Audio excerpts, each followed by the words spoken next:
Hindi ako makapaniwala. Sa maikling panahon, napakalaki na kaagad ng pinagbago nila. Dahil sa matinding pagsasanay, mabilis nilang nakabisado ang tamang paggamit ng net. Hindi, nalagpasan pa nila ito. Gon at Killua, tama na. Tapos na ang pagsasanay nyo.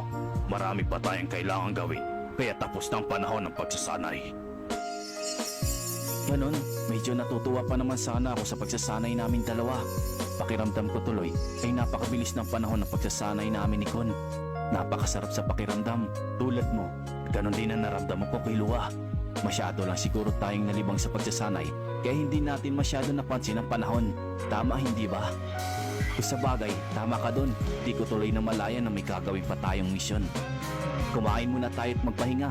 Pagkatapos nun, sumunod na tayo kila Jing. Natutuwa ako sa mga batang ito.